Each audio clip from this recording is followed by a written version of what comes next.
Abrimos sesión pública. Señora doña Laura Hurtado Gálvez, delegada de Cultura y Turismo del excelentísimo Ayuntamiento de Écija, ilustrísimos académicos, señoras y señores, amigos todos, buenas tardes. Iniciamos el año 2025 con un tema de gran interés y del que ya se planteó su tratamiento en el seno de la Academia durante el pasado curso, con objeto de ofrecer desde este foro a la ciudadanía interesada algo de información y conocimiento sobre la inteligencia artificial, no ya por su novedad, sino por los resultados de su aplicación. La inteligencia artificial cada vez se está integrando más en nuestras vidas y en un mundo en el que ya no podemos prescindir de las nuevas tecnologías. Sin embargo, por ahora, la mayoría de nosotros la usamos a través de software, sobre todo de entretenimiento, sin ser conscientes de lo que hay detrás.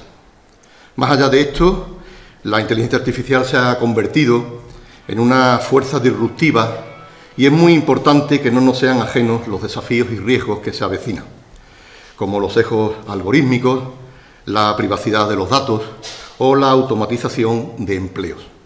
Sin duda, la inteligencia artificial es y será una herramienta poderosa para el progreso, pero también nos hace y hará plantear preguntas fundamentales sobre ética, privacidad y responsabilidad. Agradecemos que el conferenciante, don Miguel Ángel Gutiérrez, doctor Gutiérrez, pues haya tenido la amabilidad de atender a nuestra invitación para ilustrarnos sobre el tema. Dicho esto, le cedo la palabra a la delegada de Cultura y Turismo, doña Laura Hurtado. Muy buenas noches a todos, bienvenidos.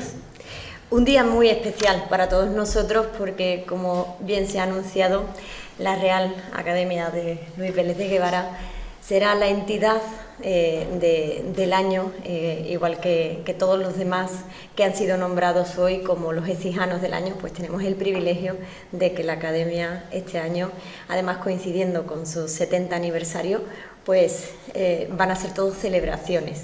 ¿Y cómo no vamos a celebrar la labor tan importante que hacéis? Hoy tenemos un conferenciante del nivel al que ya estamos acostumbrados a tener en nuestra academia, pues porque vemos cómo se están llenando el aforo, cómo vamos creciendo y cómo vamos tocando temas importantísimos desde un punto de vista de la cultura y de todas las ciencias, ¿no? Como decía siempre Clemente, la academia no solo trabaja la parte cultural, sino las letras, las ciencias y un montón de disciplinas mucho más complejas de poder tener pues al día de lo que está ocurriendo y en el nivel que se trabaja. Esto es de un orgullo para mí poderos acompañar un día más en esta mesa y compartir con vosotros pues todo lo que Miguel nos va a estar contando y que no solo coincido en lo que dice Clemente en cuanto a la inteligencia artificial, sino que el tema que él va a tratar, que es bastante complejo, nos va a hablar sobre esas vulnerabilidades y sobre esas alertas que todos tenemos en el desconocimiento de esta nueva era digital en la que vivimos. Y sin más, pues muchas gracias, la palabra. Señora delegada. Tiene a continuación la palabra el ilustrísimo señor don Fernando Martín San Juan, que va a proceder a la presentación de nuestro conferenciante. Cuando quiera. Excelentísimo señor presidente de la Real Academia de Ciencias, Bellas Artes y Buenas Letras, Luis Vélez de Guevara, autoridades, ilustres compañeros académicos, señoras, señores, gracias por vuestra asistencia y buenas noches. Por deseo expreso del señor presidente, daré comienzo a la presentación del señor doctor don Miguel Ángel Gutiérrez Naranjo, profesor titular del Departamento de Ciencias de la Computación e Ingeniería Artificial de la Universidad de Sevilla. Hola, Benia. Miguel Ángel Gutiérrez Naranjo es licenciado y doctor en Matemáticas en la Universidad de Sevilla. Él mismo dice que para llegar a ser doctor en Matemáticas hay que estudiar y trabajar mucho una vez terminada la carrera, pero lo importante es tener curiosidad, preguntarse el porqué de las cosas y tratar de buscar soluciones a los problemas que te encuentres. El secreto es que te apasione lo que haces. da igual el nivel educativo en que te encuentres. Él es profesor del Departamento de Ciencias de la Computación e Inteligencia Artificial de la Universidad de Sevilla, en la Escuela Técnica Superior de Ingeniería Informática, donde imparte las asignaturas aprendizaje automático, programación lógica, aprendizaje profundo y el seminario avanzado de aprendizaje automático dentro del Máster Universitario de Lógica, Computación e Inteligencia Artificial. Su dedicación fundamental es la docencia y la investigación. La primera le exige estar continuamente al día de todo lo novedoso sobre el tema para poder trasladarlo con sus explicaciones al alumnado. Y en cuanto a la investigación, su trabajo consiste básicamente en inventar nuevos modelos, estudiar propiedades nuevas de modelos existentes o ver cómo podemos aplicar los modelos que ya existen en mejorar la vida de las personas. Su línea de investigación, en la que trabaja actualmente, son las redes neuronales artificiales. Él lo define de la siguiente manera: nuestra inteligencia reside en las neuronas de nuestro cerebro y son inteligentes porque esas neuronas comparten información. Una de las áreas de la inteligencia artificial intenta crear redes de neuronas, redes neuronales artificiales dentro de los ordenadores. Estas redes se pueden entrenar de manera que realicen una tarea cada vez mejor. De este modo, la máquina no siempre se comporta igual, sino que se va adaptando al comportamiento y, en cierto sentido, aprende. Sin entrar en detalle, ajustar estas redes neuronales dentro del ordenador consiste en ajustar muchos números. Y aquí aparecen las matemáticas por todas partes que él domina. Otras áreas de interés en la investigación, en las investigaciones suyas, son el aprendizaje automático, el deep learning o aprendizaje profundo, el análisis topológico de datos y la computación con membrana, sistema P, programa de computación molecular. Pasando de capítulo, hablaré de sus publicaciones. El doctor Gutiérrez lleva publicado desde 1995, por lo que el número de trabajo es enorme.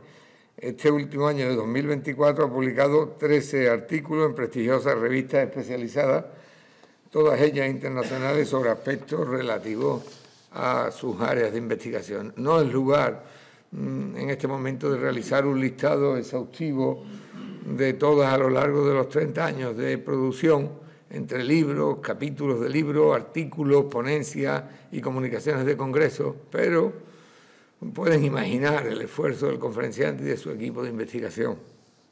El doctor Gutiérrez Naranjo me adjunta la relación de publicaciones, como decía, de 2024, el número de 13, las tengo aquí, son textos en inglés, en colaboración con otros colegas, algunas de las cuales son internacionales, de congresos europeos.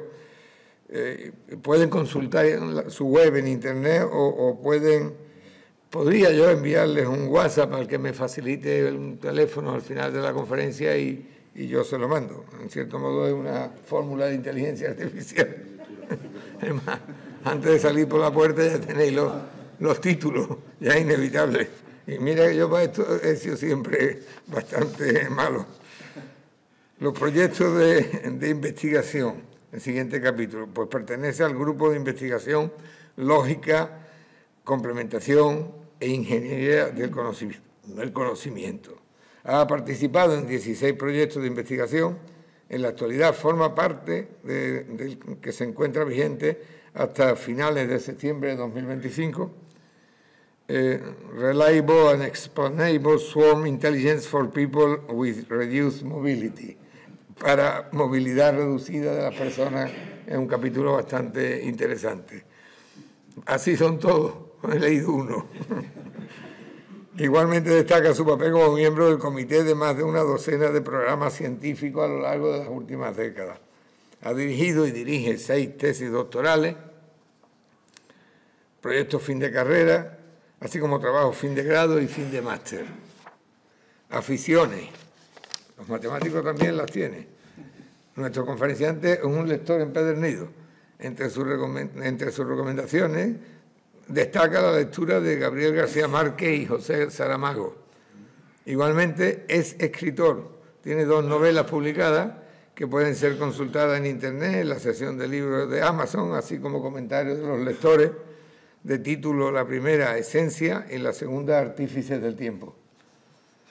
Ha ganado varios premios en concursos de relatos sobre el Camino de Santiago, tema que le apasiona. Corre en carreras populares, aunque no aspira a ganar ninguna, y es músico aficionado.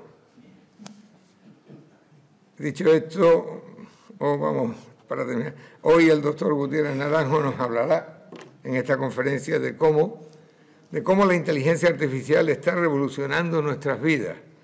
Y en un periodo de tiempo muy breve ha pasado de ciencia ficción a ser una realidad cotidiana. Los medios de comunicación nos hacen partícipes de la carrera de las grandes compañías por lanzar modelos cada vez más sofisticados de inteligencia artificial, capaces de realizar tareas impensables hace unos años. Pero, ¿son seguros? ¿Podemos confiar en esos modelos? En esta charla se darán claves para entender qué es la inteligencia artificial y reflexionar juntos sobre sus fortalezas, vulnerabilidades, donde nos encontramos a principios de 2025 y el futuro que nos espera. Es indudable que el tema de inteligencia artificial, así como su desarrollo e influencia futura en la sociedad, genera opiniones encontradas, ya se ha comentado aquí, que pasan desde los miedos y amenazas a la esperanza como nueva herramienta para mejorar la vida de los humanos. La pregunta que ronda la cabeza de la mayoría de la audiencia es: ¿la inteligencia artificial es buena o es mala? ¿Beneficiará o perjudicará a la sociedad? Para terminar, traigo a colación una frase entresacada de la lectura de Antonio Gramsci, filósofo y sociólogo fallecido en 1937, la primera mitad del siglo pasado, a propósito de la técnica y de los intelectuales, en una fecha en la que aún la tecnología era incipiente y no había aparecido la palabra el término inteligencia artificial. Antonio Gramsci decía: el conocimiento y uso de la técnica, y no la técnica en sí misma, califica al intelectual. Quedamos, pues, en manos de un intelectual que nos despeje las dudas. Muchas gracias.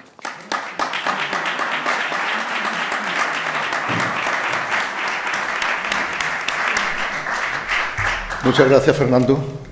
Pues, doctor Gutiérrez, cuando quiera, tiene la palabra.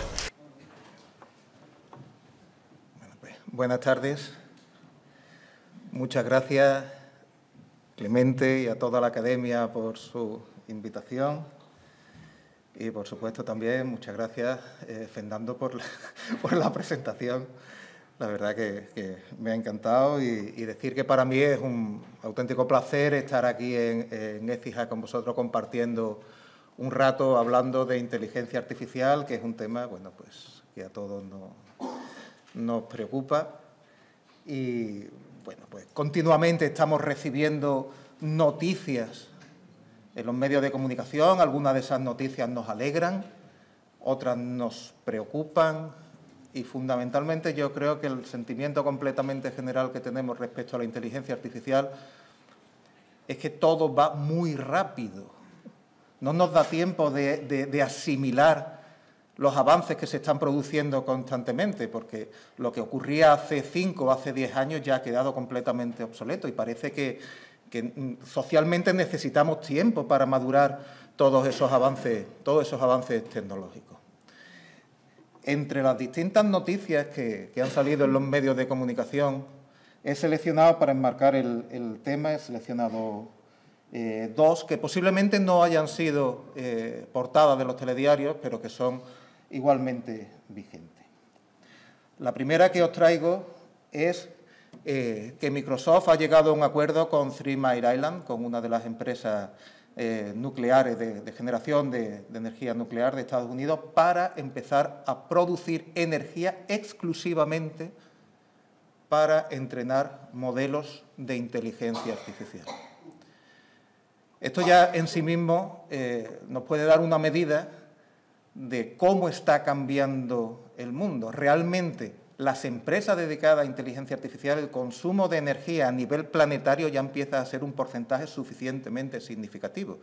Y si eso ya sería interesante para pensarlo y plantearlo, la influencia que tiene, hay una segunda lectura en esta noticia. Three Mile Island fue el peor desastre nuclear que hubo en la historia antes de Chernobyl. Por supuesto, ha sido el peor desastre nuclear que ha habido en territorio de Estados Unidos.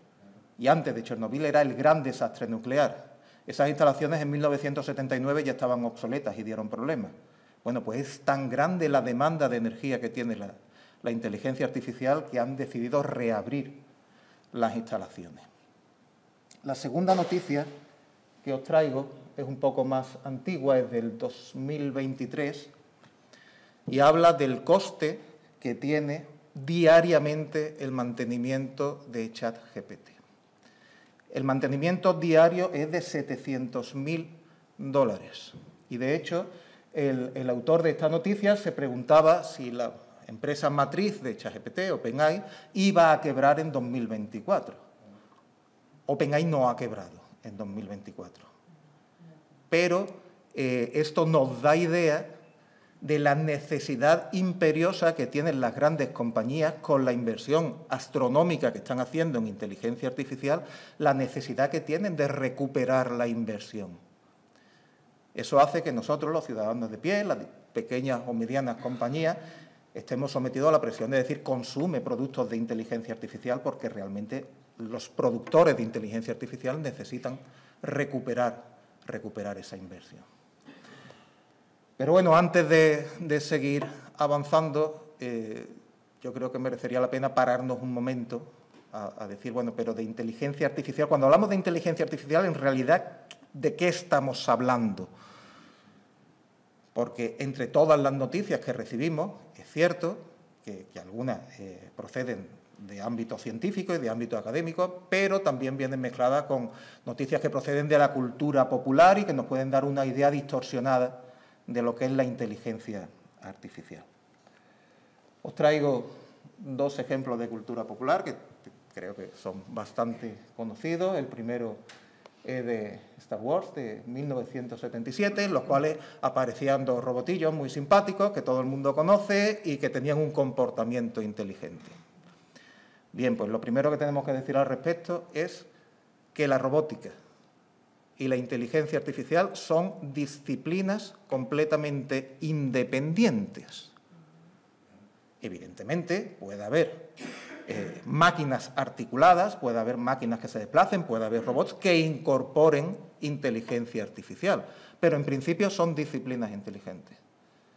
A mí la robótica me parece algo dificilísimo, es decir, hacer un brazo articulado que sea capaz de coger una pieza de un tablero de ajedrez, levantarla sin tirar las piezas alrededor, desplazarla y volver a poner la pieza en una casilla diferente, me parece algo dificilísimo.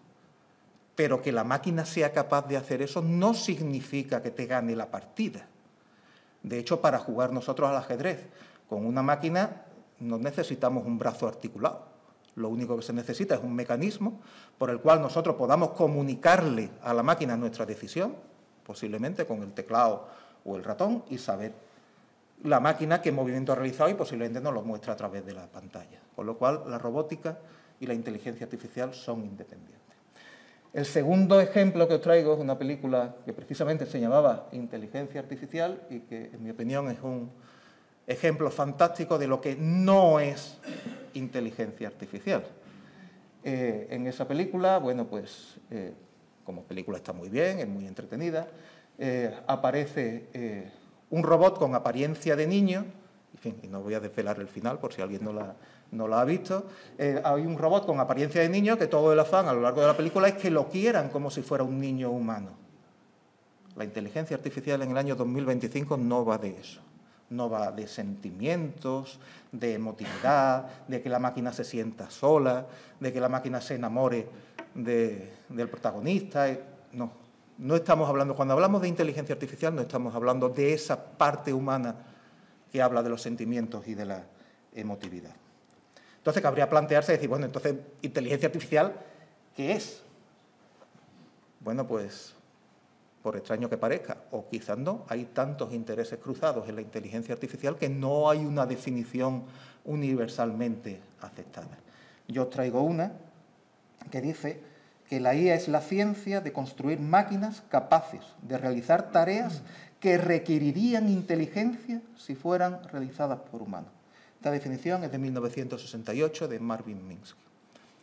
Y me gusta mucho porque es un espejo en el que nos miramos para pensar y para reflexionar sobre nuestra propia inteligencia. Nosotros a lo largo de nuestra vida tomamos un montón de decisiones precisamente basados en sentimientos, o basados en instintos, o basados en impulsos, que muchas veces decimos, si lo llego a pensar 2 veces, no lo hago. Pero hay otra parte que sí, que está relacionada con nuestra inteligencia. Pues a esa es la parte que hace referencia Marvin Minsky. Un ejemplo podría ser la conducción.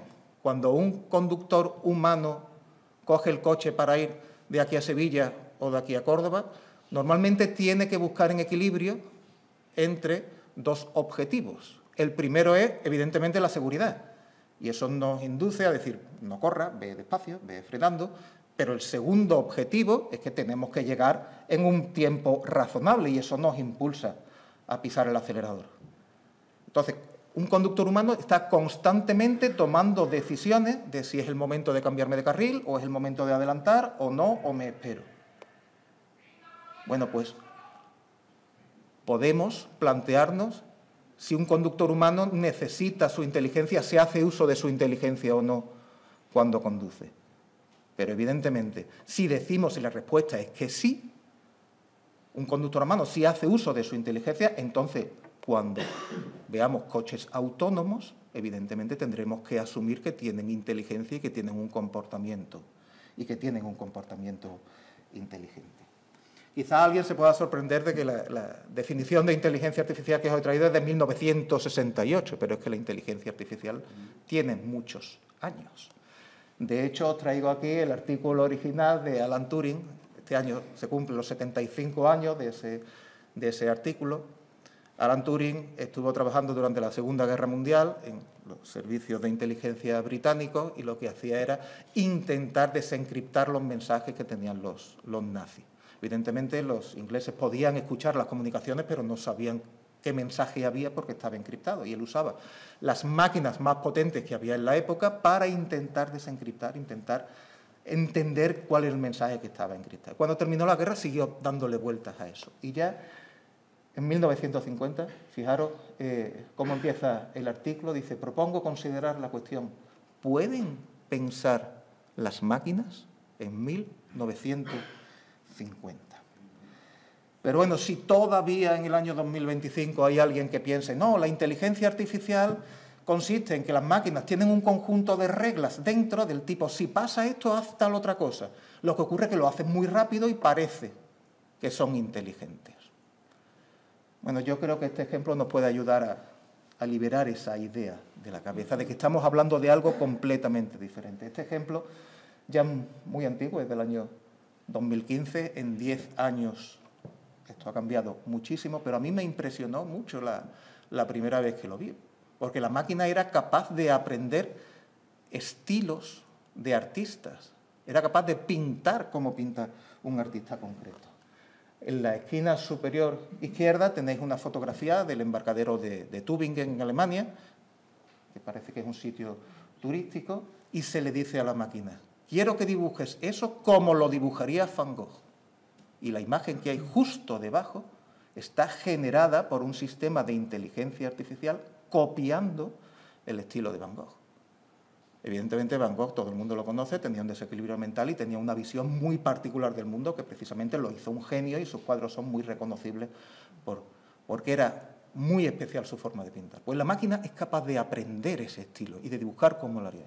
Tenemos aquí 2 estilos más, arriba tenemos un cuadro de Turner con esos claroscuros, incluso abajo tenemos el grito de Munch, que es un cuadro que desasosiega la vista de ese cuadro, y también es capaz la máquina de pintar el embarcadero de Tübingen, como lo hacían estos distintos autores. Esto ya es algo diferente. Esto no es recombinar reglas muy rápido para tener una solución. Si la máquina es capaz de aprender un estilo de un artista, estamos hablando de otra cosa. Pero si queremos entender, aunque sea por encima, decir, bueno, ¿qué es la inteligencia artificial? ¿Cómo está consiguiendo los éxitos que consigue? Nos tenemos que ir muy atrás, mucho más. En 1906, don Santiago Ramón y Cajal obtuvo su premio Nobel en combinación con Camilo Golgi.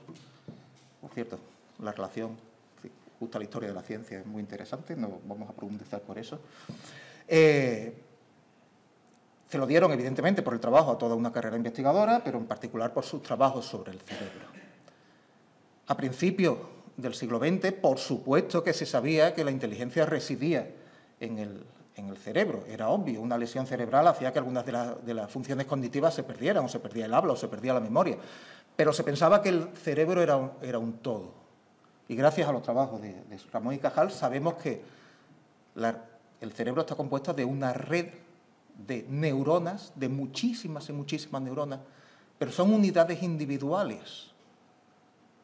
Esto tiene su implicación desde el punto de vista de la medicina, pero también tiene implicación sobre qué somos como personas, evidentemente. Nosotros no tenemos una neurona central en el cerebro que es lo que somos. Nosotros tenemos una red de neuronas y todas tienen la misma importancia. Si perdemos una única neurona no pasa absolutamente nada.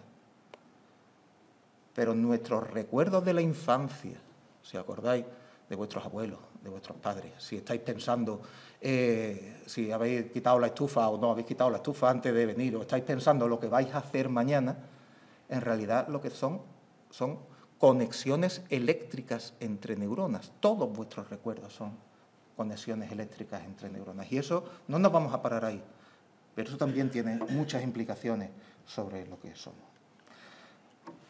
En fin, como vamos a saltar rápidamente a hablar de inteligencia artificial, pero bueno, tendríamos que pararnos un momento en ver lo que sería una neurona biológica. Una neurona biológica es una neurona que está viva y que necesita oxígeno, necesita alimento, tiene su núcleo, tiene su ADN, como todas las demás neuronas, pero tiene una función muy especializada, y es la transmisión de electricidad. A través de esa línea larga, se llama axón, se transmite electricidad a la neurona siguiente. Ese axón está conectado con las dendritas a través de una conexión sináptica.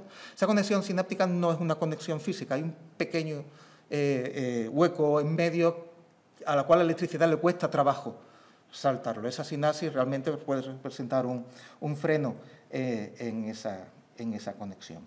Y la idea es que a una neurona le llega mucha información, mucha electricidad a través de esas conexiones. Esa electricidad tiene que saltar esa barrera de la sinapsis y se va acumulando dentro del soma, dentro de la neurona. Si se alcanza un determinado nivel, hay una reacción que se llama que la neurona se dispara, y es que la neurona emite energía a la neurona siguiente. ¿De acuerdo? Ahí también podríamos pararnos, pero no lo vamos a hacer porque la reacción de la neurona no es proporcional a cuánta energía le ha llegado. La cuestión es, ¿se supera un umbral o no se supera? En el caso de que se supere, la reacción siempre es la misma con independencia de cuánta energía se ha acumulado dentro. Eso significa que nuestras neuronas tienen un código binario. O sí, o no, o 0, o 1. O se dispara o no se dispara. Y en el caso que se dispare, la reacción es siempre la misma. También podríamos reflexionar un poco sobre ese comportamiento de nuestro cerebro, pero no nos vamos a parar. La idea es que en 1943, fijaros, en 1906 fue el premio Nobel de Ramón y Cajal, ya había científicos que decían, bien, si la inteligencia reside en el cerebro y el cerebro es una red de unidades pequeñas que se llaman neuronas, si somos capaces de hacer neuronas artificiales, que en realidad son muy pequeñitas, y las conectamos entre ellas, estamos haciendo un aparato físico construido por seres humanos donde resida inteligencia. 1943. De hecho, el esquema de McCulloch y Pitts de 1943 sigue siendo vigente, sin entrar en muchos detalles, porque no quiero hablar mucho de matemáticas, pero bueno, sin entrar en detalle, la energía que va llegando entraría por las neuronas X1, X2, X3, tendríamos un factor multiplicativo, que sería la W, que intenta simular la calidad de la sinapsis. Intuitivamente, si ese factor multiplicativo es 0, significa que no ha pasado electricidad al interior, y si es 1, significa que ha pasado toda. Pero bueno, en fin, esto es una simplificación. Después esto sería muchísimo más complicado, pero digamos que esa es la intuición. La energía que llega dentro se suma, se acumula, y si se produce un umbral, pues se dispara. Y eso es un modelo matemático que se puede simular dentro de un ordenador o se puede construir físicamente con hardware. ¿De acuerdo? Y esa neurona sigue estando vigente. A todo esto se le une la regla de Hebb. Tenemos ahí a Donald Hebb, que en 1949 planteó lo que se conoce como la regla de Hebb, que fue una intuición maravillosa, y que decía que esa conexión sináptica, esa calidad de la conexión entre neuronas no es estática, va cambiando con el tiempo. De hecho, cuanta más información fluya entre dos neuronas, la próxima vez que intente pasar información será más fácil, habrá menos resistencia. Y esa intuición, que es cierta, tiene una lectura absolutamente maravillosa para las personas mayores.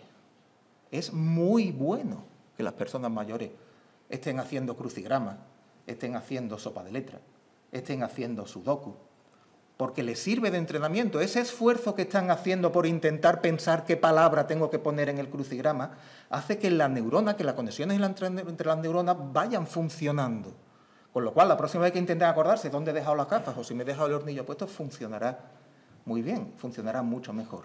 Y eso está muy relacionado, en particular con la regla de Hebb, que nosotros reutilizaremos ahora en inteligencia artificial. Bueno, pues ya está. Ya sabemos lo que es una neurona simple y una red neuronal, que es la esencia donde reside la inteligencia artificial contemporánea. Pues no es más que un esquema como ese. Bueno, en realidad eso es un esquema muy simple. Pero bueno, podemos pensar que tenemos unidades muy pequeñitas, muchas, posiblemente millones en una red neuronal artificial de la que se utilizan actualmente, y esas neuronas están conectadas unas con otras y hay un numerito asociado a la neurona que representa la calidad de la conexión, que representa esa sinapsis. Entonces, en esa red neuronal podemos pensar que a través del input, de la entrada, recibe una pregunta o recibe una entrada, y a través de esa entrada recibe una orden que puede decir: quiero un dibujo de un astronauta montado en un caballo. Eso lo codificamos a números, se lo pasamos a la red neuronal y empieza a fluir la información, en este caso de izquierda a derecha, hasta la salida, en el cual esa información se va multiplicando por esos números que tenemos de conexiones entre los pesos. Al final sale una serie de números, y esa serie de números, con un programa adecuado, se codifica y al final lo que obtenemos es una imagen. Bueno, pues evidentemente ese es el fundamento. Quedaros con la idea de que esto puede llegar a ser muy, muy, muy, muy complicado, pero en esencia tenemos eso. Tenemos muchísimas, millones de unidades muy simples interconectadas entre ellas, que tenemos unos números asociados a la calidad de la sinapsis, y tenemos una entrada y tenemos una salida inspirado en la naturaleza biológica de nuestro propio cerebro. Y la pregunta es: ¿y cómo sé qué numeritos tengo que poner para que cuando yo le dé una orden, posiblemente en lenguaje natural, quiero un astronauta montado a caballo, eso se traduzca a números y esas operaciones matemáticas basadas en esos pesos, al final produzca lo que yo quiero que produzca? Bueno, pues aquí es donde está la magia de la inteligencia artificial, que ha hecho que esto llegue a tener resultados absolutamente sorprendentes en el año 2025. Y se debe, evidentemente, a las contribuciones científicas de mucha gente, pero bueno, os traigo aquí a 3 grandes científicos que han contribuido a ello. Los 2 primeros supongo que suenan, Isaac Newton y Gottlieb Leibniz, que desarrollaron el cálculo diferencial a finales del siglo XVII, aquello que podamos derivar funciones, que la formación científica lo tendréis más reciente, pues es gracias a ello. Y este señor que aparece a la derecha, que me atrevo a ponerlo a la misma altura de Newton y Leibniz, es Geoffrey Hinton, que le han dado el premio Nobel en el año 2024 por ser capaz de adaptar estas ideas a las redes neuronales han contribuido a que la búsqueda de esos números lo puedan hacer las propias máquinas. La idea, sin entrar en demasiado detalle técnico, está el concepto de gradiente, pero bueno, esto es un concepto muy matemático, quedaros con la idea de que al principio le vamos a poner unos números malísimos, malísimos. Esto no va a ser capaz de dibujar nada más que una mancha que no tiene ningún sentido. Vamos a ser capaces de comparar la primera mancha que ha generado con una imagen que es la que a mí me gustaría que diera. Y gracias al trabajo de estos tres señores, esos numeritos se van a reorganizar solos. Van a hacer pequeños cambios de manera que la próxima vez que lo intente lo va a hacer un poquito mejor. Claro, con cantidades astronómicas de neuronas y con una cantidad astronómica de inversión en tiempo y en energía, sabiendo que esas neuronas se van a reorganizar solas, pues somos capaces de llegar a situaciones como las que tenemos en el año 2025. También hay otra lectura, y es que las máquinas son capaces de reorganizarse, y aquí es donde empieza una de las cuestiones más delicadas de la inteligencia artificial en el año 2025, que empiezan a adquirir conocimiento por ellas mismas. Y esto está muy bien para un uso, o a lo mejor no está tan bien según el uso que se le dé. En los usos de inteligencia artificial o machine learning, bueno, aprendizaje automático tradicional, cuando se intentaba aplicar inteligencia artificial al uso de una mamografía, por ejemplo, pues tenía que haber un médico especialista que cogiera la placa, que viera dónde está la mancha y dijera, para decidir si esta mancha es relevante o no, tenemos que estudiarla, tenemos que medir el radio de la mancha, tenemos que medir el área de la mancha, tenemos que medir la posición, tenemos que medir si la superficie es rugosa o no. Teníamos que elegir una serie de valores y era el especialista el que decidía cuáles eran aquellos atributos, aquellas propiedades de la imagen que tenía que ser, que eran relevantes para el estudio. Y digamos que lo que hacía al final era coger la imagen y extraer 10 medidas, 12, 15 o 20 medidas. Y la inteligencia artificial no se aplicaba sobre la imagen, se aplicaba sobre las medidas que había decidido el especialista que eran interesantes. Y se hacían estudios de inteligencia artificial y procesos de clasificación. Ya no. El hecho de que la máquina sea capaz de reajustar sus propios valores hace que la máquina sea capaz de decidir qué características son relevantes o no son relevantes a la hora de tomar una decisión. Yo creo que la imagen es suficientemente gráfica. En el Traditional Machine Learning había un humano entre la imagen y la máquina y el humano ahora en inteligencia artificial ya no hace falta. Eso significa que la máquina adquiere conocimiento por sí misma. Y una de las líneas de investigación, que hablaremos un poco más adelante, ahora mismo en el año 2025, que se llama Inteligencia Artificial Explicable, habla de eso, de extraer conocimiento de la máquina. La máquina ha aprendido, la máquina es capaz de clasificar si esto es un perro o un gato con un acierto del 97%, lo cual significa que hay conocimiento implícito dentro de esa red de numeritos que os he contado antes. La pregunta es, ¿en qué se ha fijado? ¿Cómo lo sabe? Pues ahí es donde está la clave de parte de la investigación que se está haciendo ahora en inteligencia artificial explicable.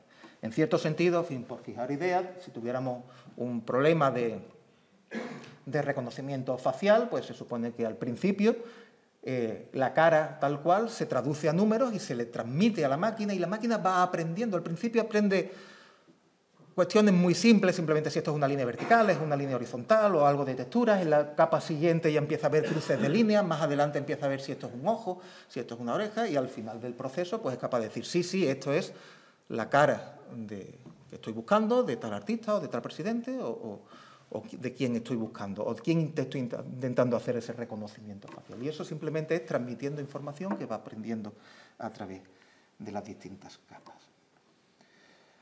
Con lo cual, para nosotros como humanos, al final la máquina es capaz de autoajustarse y somos nosotros los que tenemos que tener muy claro, cuando hacemos una petición a la máquina, tenemos que tener muy claro qué le estamos pidiendo que haga, porque la máquina va a buscar la solución más fácil para llegar a ese objetivo. En fin, lo que os voy a contar, evidentemente no es mío, lo he tomado de un investigador, uno de los más grandes investigadores que hay ahora mismo en inteligencia artificial, François Chollet, y yo lo tengo adaptado a Sevilla. Pero bueno, yo creo que es suficientemente ilustrativo para marcar lo que significa la importancia de dar una orden correcta. Bueno, pues, parafraseando a Chollet, imaginaros que en el año 2028 todos los servicios municipales de Sevilla están controlados por inteligencia artificial. Los semáforos están controlados por inteligencia artificial y es una maravilla. Ya no hay atascos. La regulación del tiempo está prevista con suficiente antelación en función del flujo de coches y ya se puede circular por Sevilla estupendamente. Las cuestiones de alumbrado público, hay un ahorro estupendo porque funcionan o no funcionan según las distintas necesidades. El transporte público ya apenas hay cola y apenas hay espera. Y el alcalde está encantado con desde que hay inteligencia artificial, esto es maravilloso.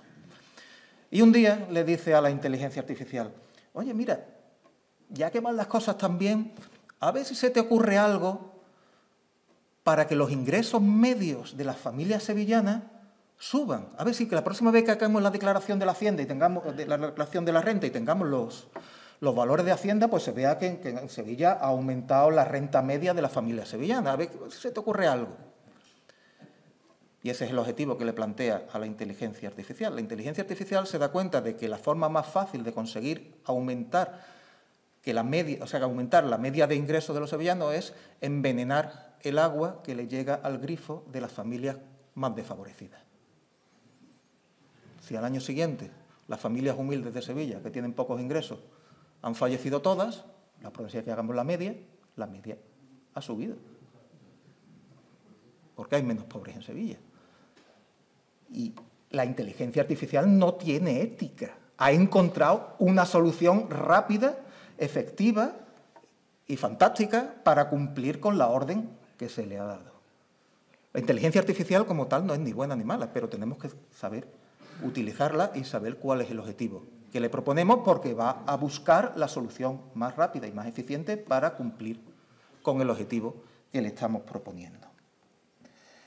Bueno, pues ya para pasar a la parte de aplicaciones, deciros que todo esto que os estoy contando, pues, si fueran solamente una cuestión matemática, estrictamente matemática, pues se quedaría en un papel y que, bueno, pues muy bien y nada, pues nos interesaría solamente a los matemáticos. La cuestión es que tiene una contrapartida física. Las cuestiones del hardware también han ido avanzando en paralelo. Y el secreto son las unidades de procesamiento gráfico. Si alguno es aficionado a videojuegos o tiene en su entorno a alguien aficionado a videojuegos, seguro que le suena lo que es una GPU y seguro que le suena a la empresa NVIDIA. Es muy curioso que uno de los soportes que tenemos en 2025 de inteligencia artificial, su origen no tenía absolutamente nada que ver con la inteligencia artificial. Eran los videojuegos que habían hace 20, 25 años, o incluso más. Cuando yo era más joven, jugar un videojuego, pues le dabas al botón y era desesperante porque la pantalla tardaba mucho en refrescarse. Es decir, tenía que ir cambiando línea píxel a píxel y era muy lamentable. Evidentemente, la industria dedicada al videojuego decía que tenemos que hacer algo e invirtió mucho dinero en eso. Y la cuestión era hacer unas placas que fueran capaces de refrescar en paralelo toda la pantalla. Entonces crearon unas tarjetas gráficas que tenían muchos núcleos, es decir, eran capaces de hacer operaciones muy sencillas, no era que fueran grandes operaciones, eran operaciones muy sencillas. Lo bonito que tenía, lo bueno que tenía es que lo podían hacer en paralelo. Y evidentemente la tecnología se desarrolló pensando en cómo se refrescaba la pantalla. Pero claro, una vez que estuvo desarrollada esa tecnología, dice, oye, esto no lo podemos usar para algo más. Y bueno, pues estaba, en fin, la historia es complicada. Yo, simplemente como una anécdota, cuando era joven, la única forma que teníamos en el departamento de conseguir una NVIDIA era intentar comprar una PlayStation. En un proyecto de investigación le pedimos, no sé si fue a la Junta o al Ministerio, que nos pagara una PlayStation, pero no se creyeron que la queríamos para investigar y nunca apareció por el departamento. Bueno, os traigo esta noticia, la traigo de hace unos días, esto es de enero del 2025, que la tecnología sigue avanzando y hay cada vez unidades gráficas de procesamiento, GPU cada vez más sofisticadas. Bueno, pues ya está, eso es. ¿Y dónde estamos ahora? ¿Y qué se puede hacer con la inteligencia artificial, con esa masa de números que os he dicho que se van autoorganizando? Bueno, pues os traigo algunos ejemplitos. Este primero, estoy absolutamente convencido de que todos os habéis enfrentado a él, y es una de las fronteras que a lo mejor es menos conocida, de que es una frontera real que tenemos con inteligencia artificial. Normalmente cuando se solicita un servicio de Internet, lo típico puede ser un correo electrónico, pero hay otros muchos, dice, sí, no te preocupes, yo te doy el servicio que estás solicitando, pero primero resuelve este puzzle. ¿Por qué? Bueno, pues hay más razones secundarias asociadas, pero la primera es, vale, te ofrezco este servicio, pero tengo que tener absoluta seguridad de que eres un ser humano el que lo solicita, no eres una máquina solicitando ese servicio.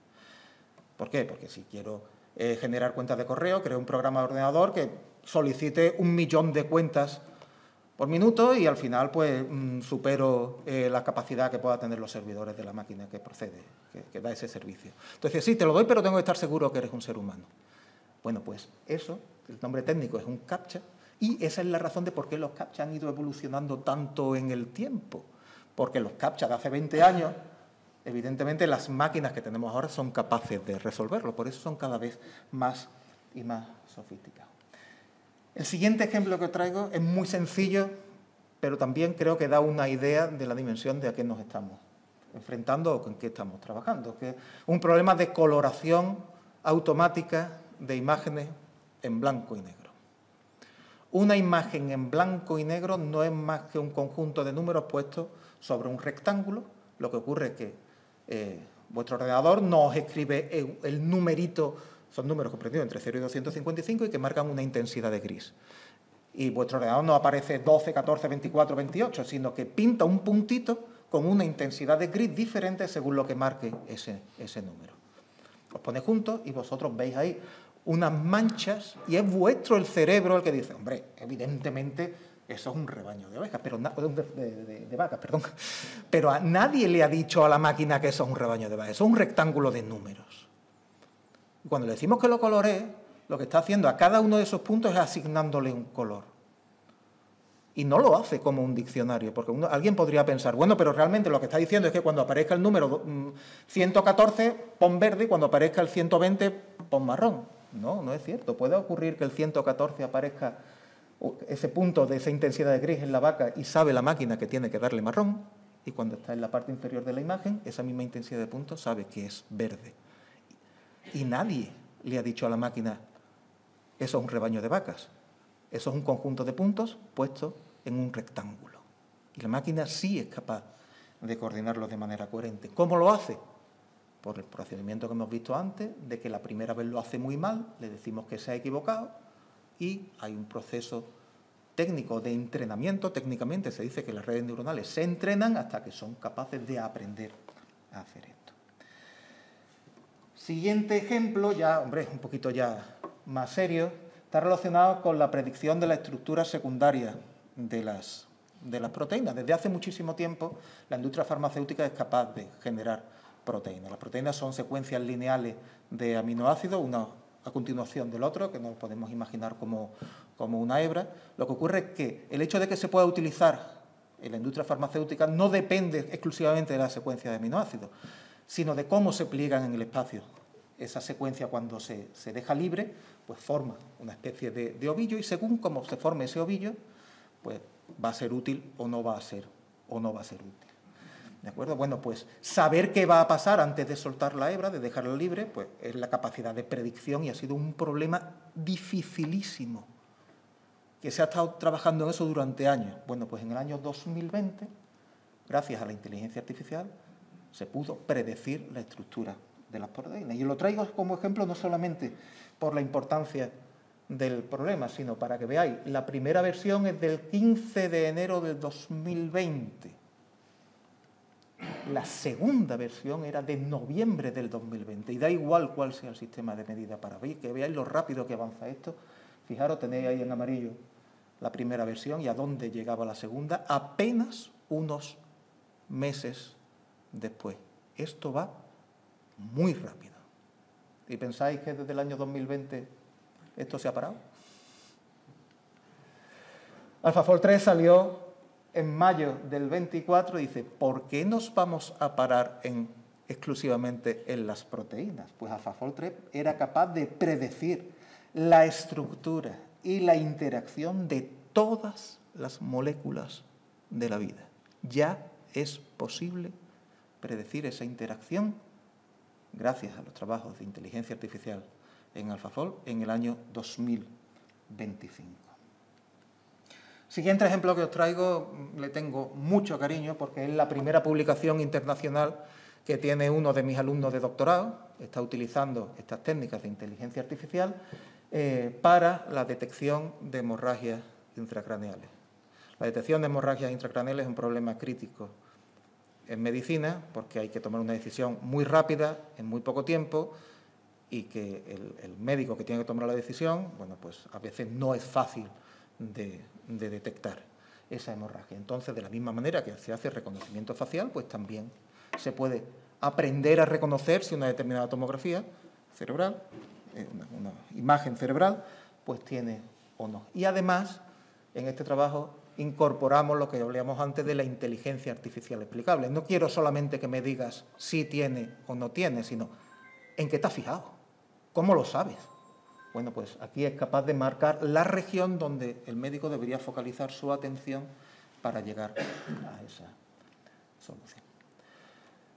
Y bueno, para terminar con los ejemplos de origen médico, bueno, pues otro ejemplo que yo creo que es muy interesante, ver que las máquinas son capaces de aprender por su cuenta y a lo mejor focalizar en algunos aspectos que los científicos no somos capaces de focalizar, y la máquina sí, está en la cuestión de las superbacterias. Las superbacterias son resistentes a los antibióticos, son muy difíciles de combatir. Bueno, pues a lo mejor sería interesante enfocar el problema de otro punto de vista, que la máquina sea capaz de aprender más allá de lo que nosotros hemos sido capaces de aprender en la lucha contra las superbacterias. Y también tenéis ahí el artículo este de Nature Chemical Biology, y tenéis ahí, y es, no veo desde aquí de cuándo, 2023, de la fecha de 2023. Pero bueno, digamos que el gran artífice que ha hecho que todos saltemos a la inteligencia artificial y que nos interese y que esto aparezca en los medios de comunicación es la IA generativa. La IA generativa es capaz de escribir textos fantásticos y maravillosos y es capaz de hacer unas imágenes fantásticas y maravillosas, y es lo que normalmente salta a los medios de comunicación. Bueno, pues os cuento un poco la intrahistoria y cómo ha ido evolucionando el origen de lo que hoy conocemos como ChatGPT, que es el que supongo que todo el mundo conoce. En febrero de 2019, la empresa OpenAI lanzó GPT-2, que lo podemos considerar que es el antecesor de las máquinas que tenemos ahora. Y fijaros, lo lanzó en una versión pequeña y reducida porque eran conscientes del problema ético que representaba que esa herramienta tan poderosa estuviera en manos de cualquiera. Así que, en vez de lanzar el sistema completo, lanzaron una versión reducida. Y fijaros el comentario del día siguiente, el 19 de febrero, decía que los científicos han desarrollado un sistema de inteligencia artificial tan avanzado que sería peligroso lanzarlo. Estamos hablando de los antecedentes del ChatGPT. Bueno, pues pocos meses después, en noviembre, ya se lanzó completamente GPT-2 y se hizo público, a pesar de todas las reticencias éticas que había de si se podía lanzar a la comunidad general. Bueno, pues GPT-2 es un juguete pequeñito en comparación con la potencia que tiene GPT-3.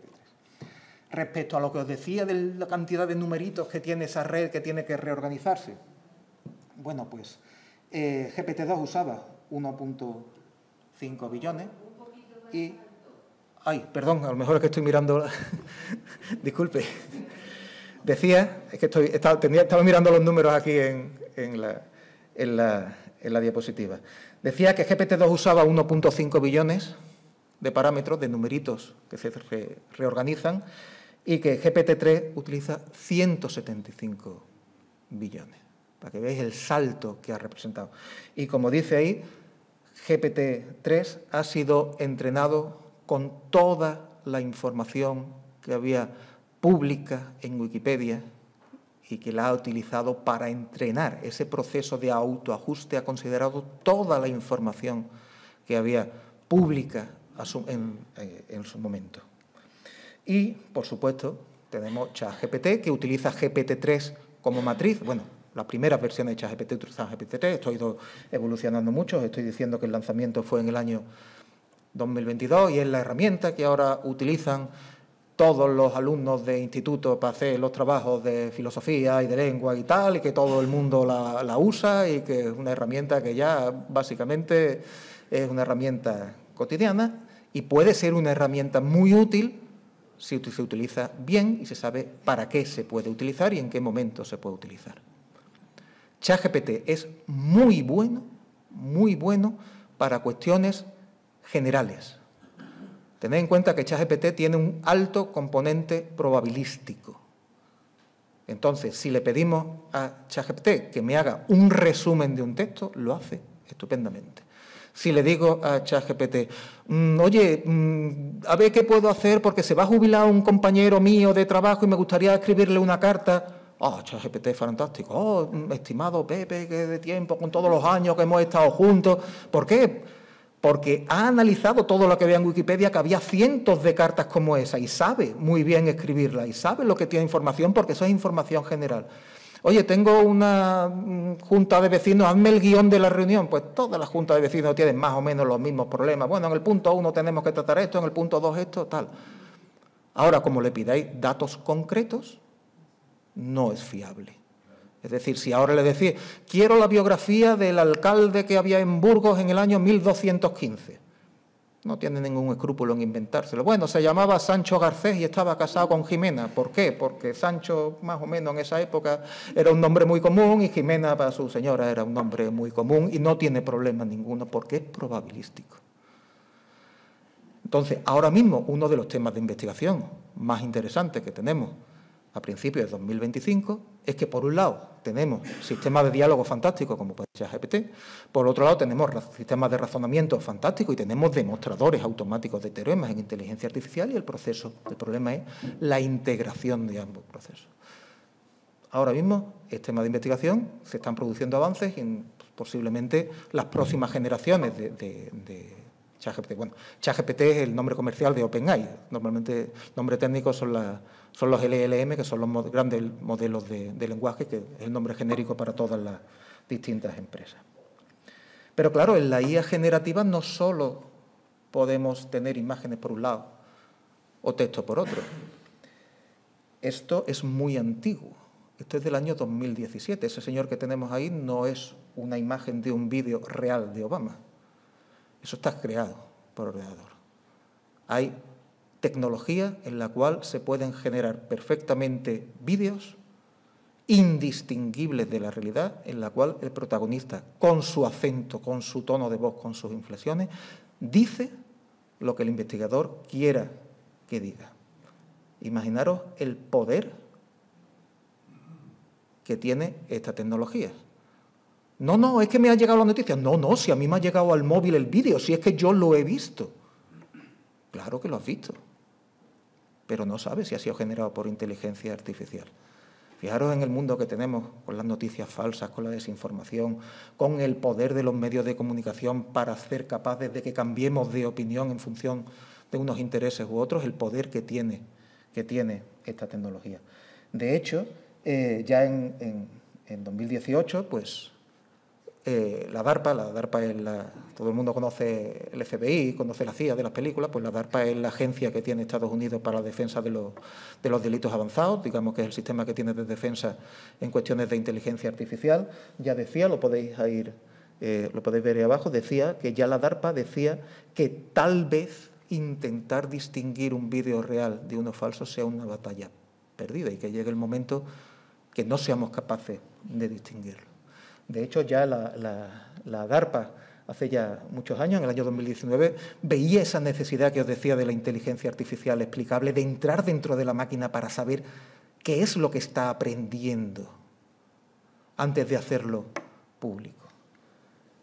De hecho, tenemos en Europa, desde el año 2023, tenemos la ley de inteligencia artificial. El objetivo es muy sencillo. Cuando alguien compra una lavadora, tú esperas que el producto que has comprado se comporte según dice el fabricante.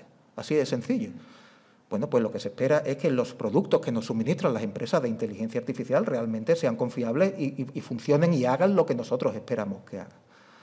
¿Problema? Bueno, primero, si realmente se va a aplicar y cómo se va a aplicar. Y segunda limitación, es una ley exclusivamente europea, cuanto a nivel planetario hay otros muchos actores en inteligencia artificial que no están sometidos a esa ley. ¿Y hacia dónde vamos? Y ya voy enfilando ya la parte final de la charla. Pues no lo sabemos. Escucha uno las previsiones que hacía hace varios años algunos de los grandes gurús y algunos aciertan y otros no tanto. Es cierto que en la historia de la inteligencia artificial hemos pasado ya por muchísimas fases. Es decir, no es nuevo en la historia de la inteligencia artificial momentos de gran euforia, ya está aquí la inteligencia artificial, ya lo hemos logrado, ya hay máquinas inteligentes. Esto ha pasado otras veces en la historia y al final, bueno, pues no hemos llegado a tener ese éxito tan profundo. Os traigo dos noticias que apuntan en dos direcciones diferentes, para intentar compensar. La primera a mí me resulta bastante inquietante y es relativa al comportamiento emergente que puedan tener estas máquinas de inteligencia artificial. ChatGPT está pensado para que hable con un humano y responda a la pregunta de un humano.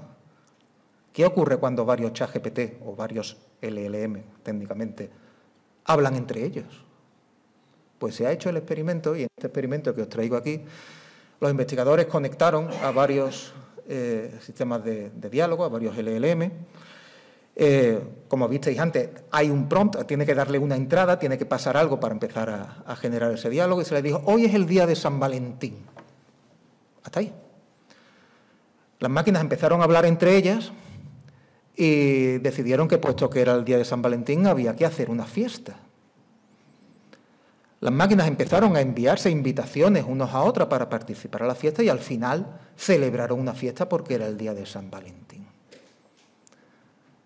Bueno, pues a nadie se le escapa decir, bueno, ¿y qué pasaría si se organizan entre ellas y deciden hacer algo que no sea exactamente una fiesta? Ese comportamiento emergente no lo sabían los investigadores. Simplemente dijeron que era un día de San Valentín, pero no sabían qué es lo que iba a pasar. Bueno, pues esto es real, esto no es ciencia ficción. Esa noticia es del año 2023. La siguiente noticia, pues a lo mejor era un poco más tranquilizadora. Este fue publicado en 2024. Es un poco más reciente. Y bueno, la idea es muy sencilla, la idea es muy fácil. Las primeras generaciones de ChatGPT aprendían de todo lo que había en Internet y evidentemente todo lo que había en Internet en ese momento había sido generado por humanos, fruto de la creatividad humana. Pero progresivamente en Internet cada vez hay más información producida por sistemas de inteligencia artificial que vuelcan su salida a Internet. Entonces, si uno usa para aprender lo que él mismo ha generado, pues llega un momento que eso entra en colapso y ya no se aprende nada nuevo. Bueno, pues ya hay indicios de que realmente esa velocidad de aprendizaje que tuvieron los primeros sistemas ya se está ralentizando porque ya están aprendiendo de información generada por la propia inteligencia artificial.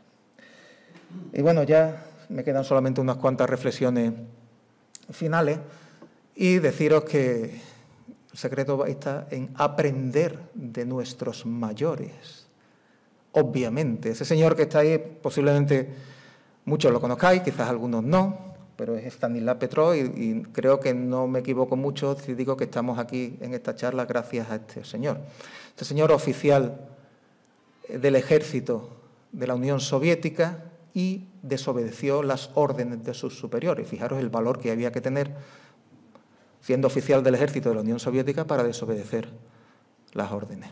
Él estaba de guardia esa noche, el 26 de septiembre de 1983, y sus sistemas informáticos, que por supuesto eran lo más sofisticado y lo mejor que había en ese momento, detectaron que la Unión Soviética estaba siendo atacada por misiles nucleares desde Estados Unidos.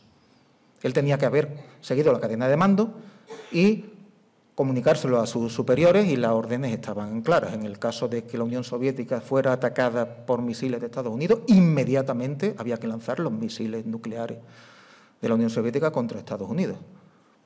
Pero él no lo hizo, no comunicó a sus superiores, porque él sospechó que en realidad era un fallo informático. Y afortunadamente así fue un fallo informático y no hubo Tercera Guerra Mundial en los años 80 gracias a este señor, porque sospechó de que había algo ahí que no estaba funcionando bien. Quizá tengamos que aprender, sea una lección de nuestros mayores. Y bueno, deciros que ahora mismo los modelos que tenemos de inteligencia artificial funcionan muy bien para tareas concretas, que una de las líneas de investigación para el futuro es la inteligencia artificial general. Los sistemas que tenemos ahora, el modelo de inteligencia artificial que es capaz de dibujar un astronauta montado en un caballo, es muy malo jugando al ajedrez, no juega al ajedrez, y el que juega al ajedrez no es capaz de componer un poema como lo podía hacer Quevedo. Son muy buenos para tareas concretas. El siguiente paso es crear modelos que sean muy buenos en todo. Se está investigando, pero todavía no lo tenemos. Y bueno, a modo ya de resumen final, ¿dónde estamos ahora? Pues la verdad es que yo me siento, los que ya peinamos canas, igual os suena El aprendiz de brujo, de una película de Disney de fantasía, en la cual, bueno, pues el ratón Mickey, para evitar trabajos tediosos, consigue que la escoba le lleve los cubos de agua hasta que no es capaz de pararla y crea una inundación. Y llega un momento que el brujo, pues sí es capaz de pararlo y detener el desastre. Nosotros tenemos ahora una tecnología muy buena, muy poderosa, pero no estamos completamente seguros de cómo podemos manejarla y quizás este modelo nos sirva. Y por terminar ya, por lo menos con algo positivo, porque que nos quede por lo menos una última diapositiva en positiva, os voy a hablar de Platón y de su diálogo Fedro, que en el año 370 decía que estaba muy preocupado por el final de la educación. Estaba muy preocupado porque sus alumnos estaban adquiriendo una tecnología que sería el final de los maestros. Los alumnos estaban aprendiendo a leer y a escribir, y eso era intolerable.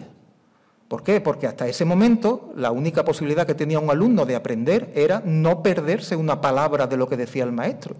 Si se distraía, no aprendía. Pero claro, si ahora podía ir por la tarde a una biblioteca y buscar información, la figura del maestro ya no tendría ningún sentido. Actualmente, evidentemente, pensamos que leer y escribir es absolutamente básico para los alumnos y esperemos que en el futuro la inteligencia artificial sea una herramienta útil para todos, igual que lo es la lectura y la escritura. Pues nada, muchas gracias.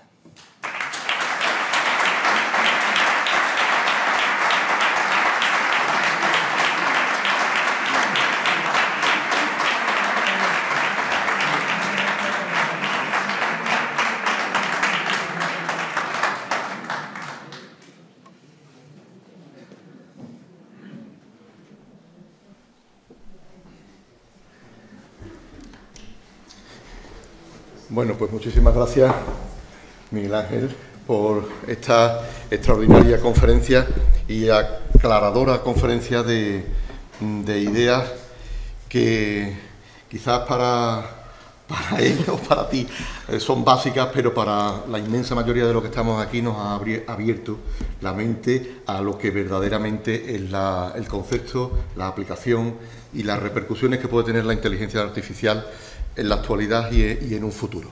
Es muy bueno conocer la historia de las cosas para comprender mejor las cosas. Y en ese sentido siempre se agradece que este tipo de perspectivas históricas sobre un tema pues sean expuestas con la claridad suficiente para que sean entendidas. Y eso hay que agradecerte. Bueno, como viene siendo habitual, después de una charla, de una conferencia como esta, abrimos un turno de intervenciones, de palabras. Me imagino que tendrán muchas preguntas que hacer, comentarios que hacer.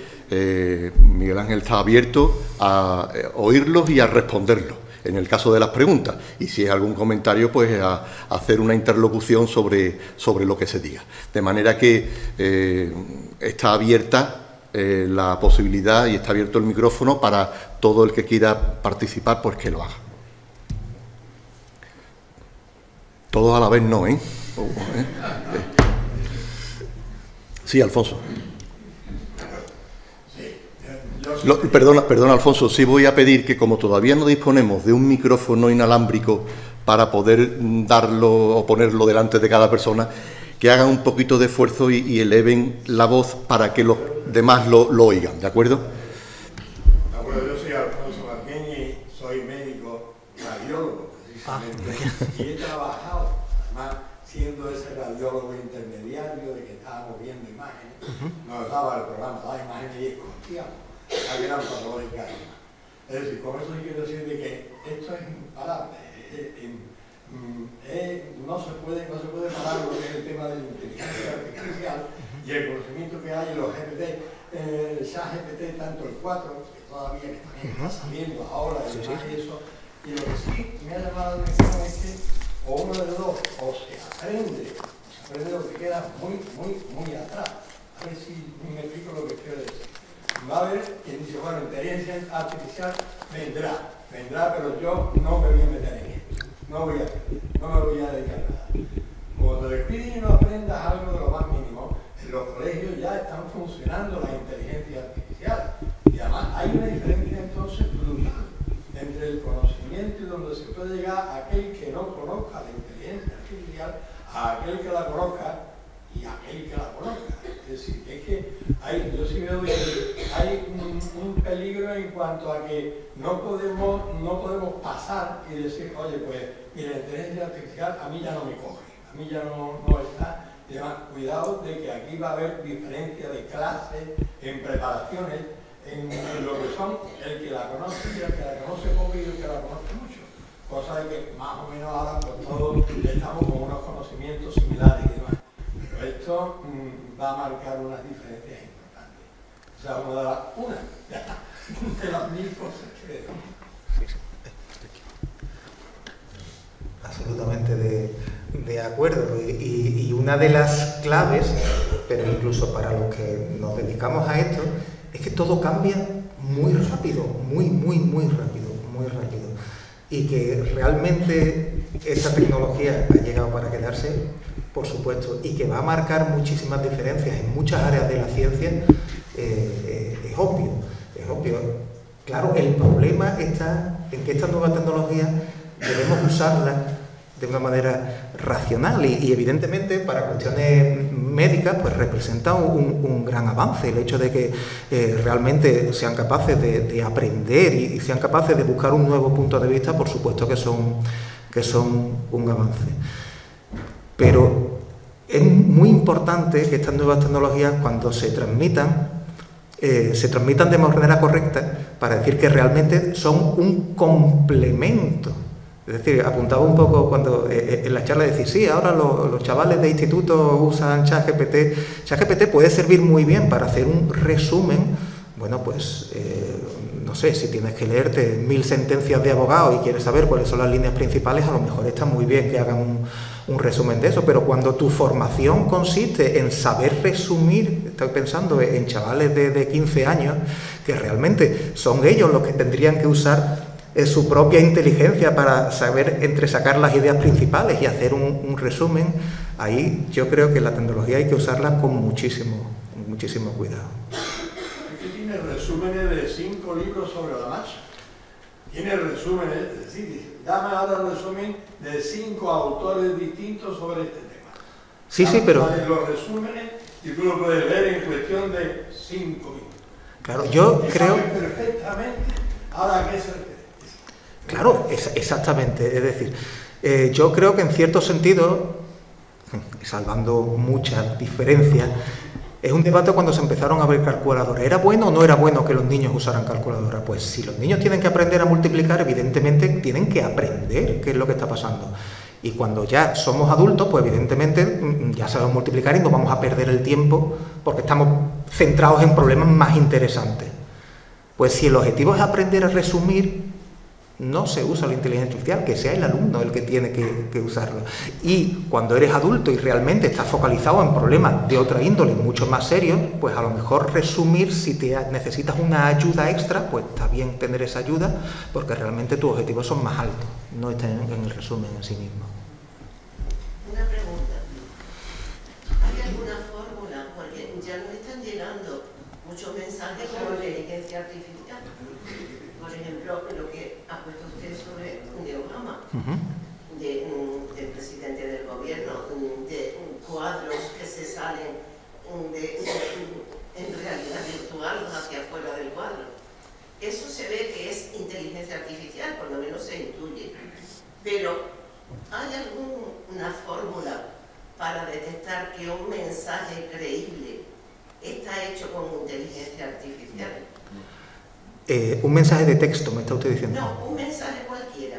O sea, Una imagen, texto, cualquier sí, vídeo. Sí, sí. una noticia de que, no sé, pues que vamos a ser atacados por Estados Unidos. Y eso te llega en un WhatsApp y parece una imagen creíble.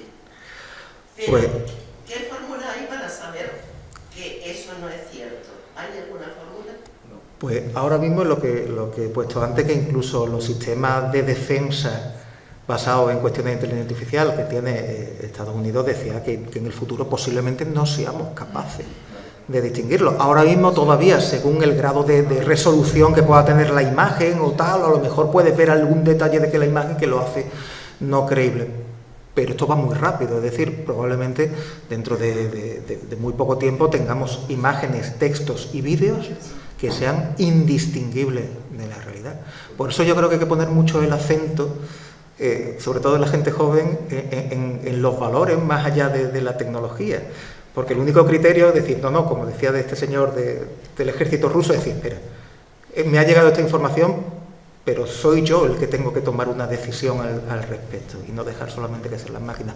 Pero desde el punto de vista técnico, ahora mismo es muy difícil y posiblemente en el futuro sea cada vez más difícil distinguirlo, hasta el punto de que sean indistinguibles. Una pregunta.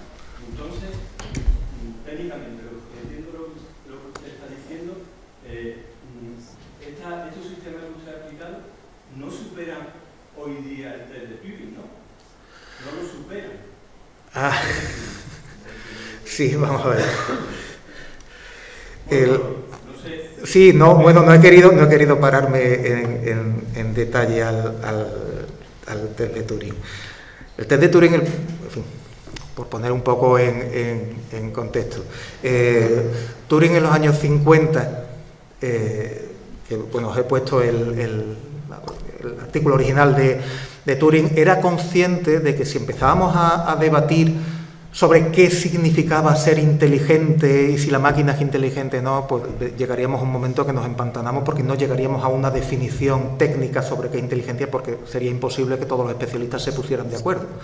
Entonces él tuvo una idea y es que se inventó un juego en el cual en principio participan 3 personas y en un momento dado de las 3 personas una deja de jugar y es sustituido por una máquina. Y es un juego en el cual hace falta un tipo de inteligencia muy especial, porque la máquina tiene que decidir si me interesa mentir o no para seguir en el juego, y en el caso de que me interese mentir, qué mentira me invento que sea creíble. En fin, sin entrar en muchos detalles. Y Turing decía, si la máquina es capaz de sustituir de manera efectiva a la persona que estaba jugando, decía Turing, entonces que la máquina es inteligente. Si la máquina es capaz de detectar si me interesa mentir, que ya eso ya es una decisión importante, y en el caso de que yo decida mentir, ¿qué me invento? ¿Y cuál? Entonces decía, para Turing decía, ya es inteligente. Entonces, ese test de Turing normalmente, como es muy controvertido, porque no hay una fórmula matemática para decir ya se tiene, normalmente hay empresas que suelen salir cada cierto tiempo diciendo no, mi producto ya supera el test de Turing. Bueno, pues es una cuestión muchas veces subjetiva. Pero que ya hay sistemas de diálogo fantásticos, impensables, evidentemente sí se tienen. Una pregunta. Aparte de la implicación ética que puede tener el que a nivel mundial, a nivel de usuario de calle, digamos, se le pida a esa inteligencia artificial que calcule o que nos enseñe una imagen con un astronauta montado en un caballo rosa, piscina, cualquier paranoia de este tipo, esté ocupando energía de computación en eso, a la vez que hay científicos que están haciendo un avance médico, ¿no? Por ejemplo, ¿a qué nivel, cómo discierne la máquina qué cosa es más importante? Porque puede ser muy grande la cantidad de personas que le piden que haga una hoja rosa y a lo mejor no hay tanta comunidad científica que está usando computación para lo mismo. ¿No puede ser eso un problema en el aprendizaje? ¿Una perversión del propio sistema? Claro, la cuestión está en que detrás está la empresa y los intereses comerciales de cómo vamos a rentabilizar.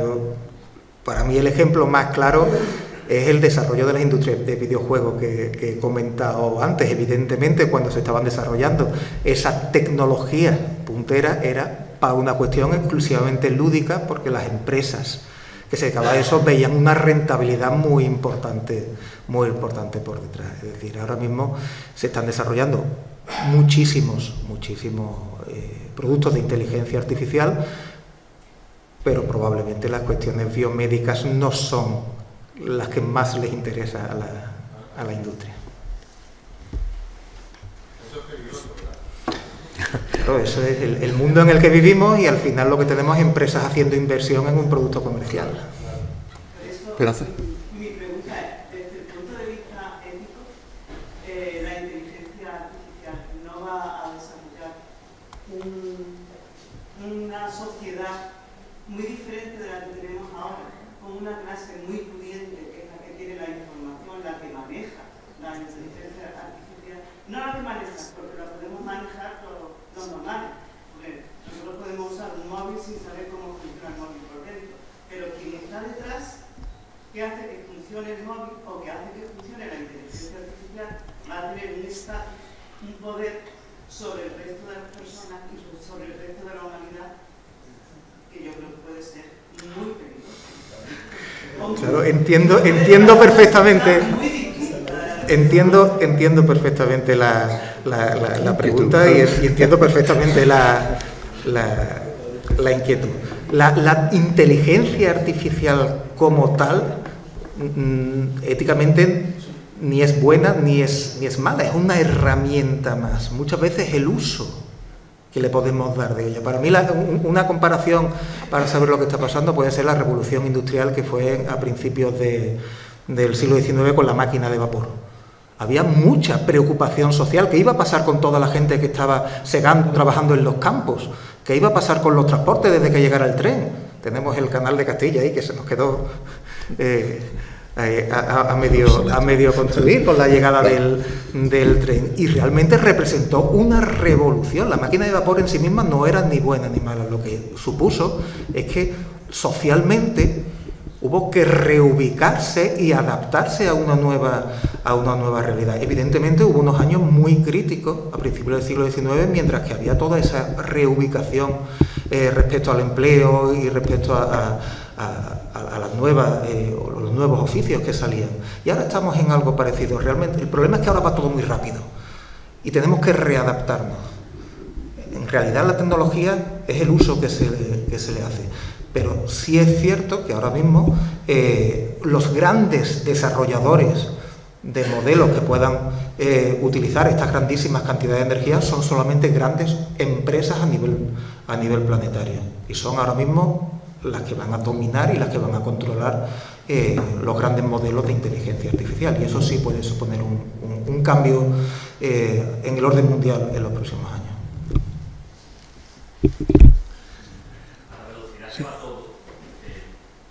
¿Cree que es posible que se produzcan más pronto que tarde lo que Asimov decía que era la singularidad? Eso es una cuestión ya casi de bola de cristal, de saber qué es lo que va a pasar, en el futuro. Es decir, ya evidentemente hay muchos aspectos de la vida cotidiana en el cual las máquinas son mejores que los humanos. Y tenemos que asumirlo, pero no solamente desde el punto de vista de la inteligencia artificial. Cada vez que hay un avance tecnológico, posiblemente hay algo que está cambiando. Evidentemente las pirámides se construyeron, no había una grúa, había cientos de esclavos tirando de una cuerda para subir una piedra. Entonces hay un avance tecnológico que nos permite que eso cambie. Todo el mundo se siente muy feliz de que haya máquinas que tengan más fuerza que nosotros, o se desplacen más rápido, o incluso que tengan más memoria. Nadie se siente intimidado por un USB que tengáis en el bolsillo con información y que tenga con memoria. Es decir, esto es un nuevo avance. Y en cierto sentido las máquinas sí nos están superando. La diferencia fundamental que tiene la inteligencia artificial con otras muchas etapas de la historia de la humanidad es que ahora mismo las máquinas adquieren conocimiento. Por primera vez en la historia de la humanidad, las máquinas saben cosas, por decirlo hablando en plata, que nosotros no sabemos. Y que somos nosotros ahora los que estamos intentando extraer conocimiento. ¿Cómo ha llegado a esta conclusión? Parece fantástico que las máquinas sean capaces de combatir las superbacterias. A lo mejor con técnicas que nosotros no sabíamos que se podían aplicar. La cuestión es cómo lo hacen. Y esa capacidad de aprendizaje, que en principio no tiene por qué ser ni buena ni malo, sí representa una diferencia. Ahí es donde estamos, me incluyo, trabajando en inteligencia artificial explicable en la línea de la ciencia. Lo que esperemos es que no lleguemos a Matrix, ¿verdad? Que es lo que estamos pensando todos.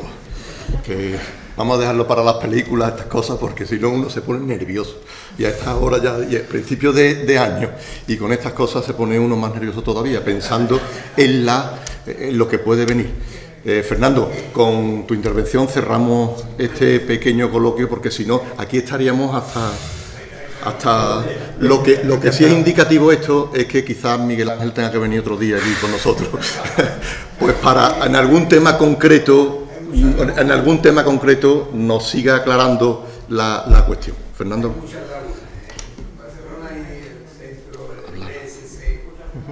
A ver, más alto, Fernando. Barcelona Supercomputing Center parece ser el más grande del mundo y se están apoyando pues ejemplos de simulación, digo en positivo, ¿no? Por ejemplo, para el diseño de aviones, para el diseño de vehículos que son mucho más seguros, están mejor diseñados, cuestan menos dinero, pueden abaratar costos. Lo digo por acabar un poquito optimista, que por ejemplo están adivinando pues lluvias torrenciales, tsunami, y si se meten en el tema de la medicina, pues incluso también están haciendo chequeo y testeo en personas para saber si la medicina es o no, que se hacía antes de una manera, pero ahora mucho más segura. Es decir, hay infinidad, y me quedé impresionado, leí que era un edificio, el computador este es un edificio. Sí, la investigación ahora mismo que necesita la predicción del tiempo a más largo plazo, las cuestiones biomédicas, el diseño industrial, todo está relacionado. De hecho, aquí en Málaga tenemos también un centro de supercomputación, a lo mejor no tan grande como el de Barcelona, pero también está de acceso público para investigadores que quieran trabajar con él. Pero bueno, también, es decir, no quiero que la inteligencia artificial, como digo, es una tecnología y lo que depende es el uso que se le haga de ella. Y puede ser muy buena para muchas cuestiones sociales y puede mejorar la vida de la gente en muchísimos aspectos si se usa bien. Pero, una buena legislación también. Claro, esa es la idea de la legislación a nivel europeo que tenemos. La cuestión, vamos a ver cómo la vamos implementando y si realmente es útil. Claro, por supuesto, y es una gran iniciativa, vaya. Muy bien, bueno, pues no queremos abusar más de tu amabilidad y simplemente de nuevo agradecer la conferencia, la presencia y este abuso que hemos hecho de tu respuesta. De estar aquí con vosotros. Y también ya abusando más, bueno, de esa invitación que te hacemos para más adelante, cuando sea oportuno, lo consideres oportuno, pues visitarnos de nuevo. A todos pues agradecer su asistencia y con esto pues cerramos el acto. Buenas noches y muchas gracias.